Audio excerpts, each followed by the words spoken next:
ई आकाशवाणी गोरखपुर। अब रहुआ सभे वेद प्रकाश पाठक से भोजपुरी में समाचार सुने। प्रधानमंत्री नरेंद्र मोदी आज बिहार में पेट्रोलियम क्षेत्र के 3 गो प्रमुख परियोजना के वीडियो कॉन्फ्रेंस के जरिए देश के सौंपलें। एहमे पारादीप हल्दिया दुर्गापुर पाइपलाइन के विस्तार करे वाला दुर्गापुर बांका खंड और पूर्वी चंपारण आ बांका में रसोई गैस सिलेंडर भरे वाला 2 गो एलपीजी संयंत्र शामिल हवें। प्रधानमंत्री कहलें कि गैस आधारित उद्योग और पेट्रोलियम पदार्थन के आसान उपलब्धता से पूर्वी भारत के विकास के बढ़ावा मिली। श्री मोदी कहलें कि 900 करोड़ रुपया के एह परियोजनन से ढेर संख्या में रोजगार के अवसर पैदा हुई हैं।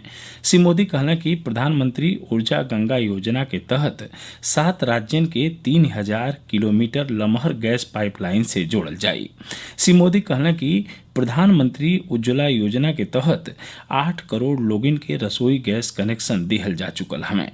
वहां के कहने की कोरोना काल में लोगन के मुफ्त दिहल गईल गैस सिलेंडर गरीबन बदे वरदान साबित भइल हो।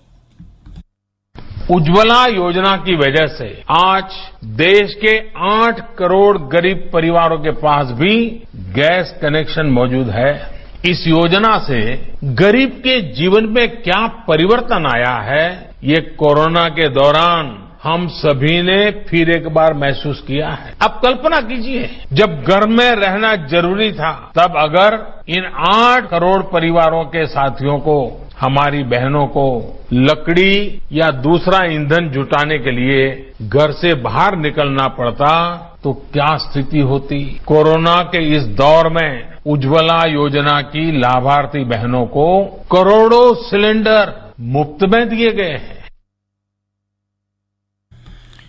मुख्यमंत्री योगी आदित्यनाथ आज अनलॉक व्यवस्था के समीक्षा बैठकी में लखनऊ, गोरखपुर, प्रयागराज, कानपुर और मेरठ में संक्रमण की हालत के देखत खास तौर से सतर्कता बरतले का निर्देश देने। वहां की कहानी की सज्जो कोविड अस्पतालन में पीपीई किट, मास्क, ग्लव, सैनिटाइजर की कमी न होके पावे। कोविड अस्पतालन में ऑक्सीजन के आपूर्ति लगातार बनावे रखले के सतही ऑक्सीजन के उपलब्धता 48 घंटा के बैकअप के साथे होके के चाही। मुख्यमंत्री कहला कि निजी अस्पतालन की ओर से कोविड संक्रमित मरीजन के इलाज खातिर तय पैकेज के हिसाब से ही धन लिहल जाए आ प्राइवेट अस्पतालन में संक्रमित मरीजन बदे मानक के अनुरूप स्तरीय सुविधा सुनिश्चित कइल जाए। वहां के कहले कि कोविड-19 के संक्रमण से बचाव और उपचार खातिर जागरूकता फैलवले के उद्देश्य से पुलिस आ प्रशासन मिल के पब्लिक एड्रेस सिस्टम के जरिए अभियान चलावें।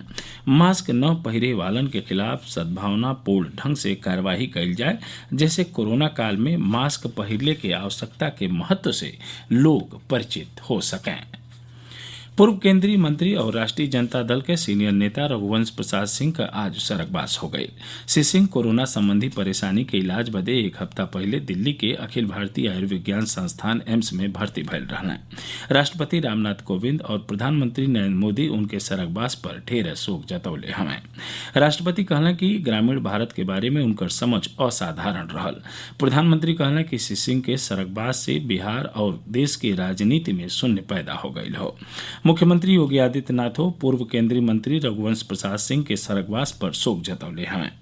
श्री योगी ट्वीट करके कहना कि सादगी का अप्रतिम मिसाल और ग्रामीण पृष्ठभूमि का सीनियर नेता श्री रघुवंश प्रसाद सिंह का स्वर्गवास ढेर दुखद हो। केंद्रीय ग्राम विकास मंत्री के तौर पर वहां के उल्लेखनीय कामकाज कैली।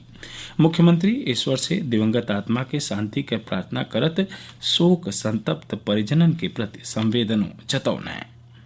देश में काल कोविड का 94,300 से बेसी नया मरीजन के सामने अले के सतही कुल मरीजन के संख्या 47.5 लाख के पार कर गई हो।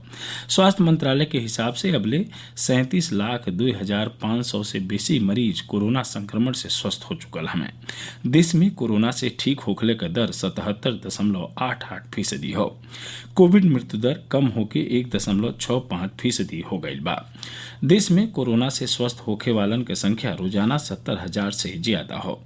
स्वास्थ्य मंत्रालय कहले हवे कि कोरोना के शुरुआते में पहचान खातिर जांच के संख्या बढ़ौले, संक्रमित लोगन पर नजर रखले और मानक उपचार के नाते स्वस्थ होखे वालन के संख्या बढ़ली हो।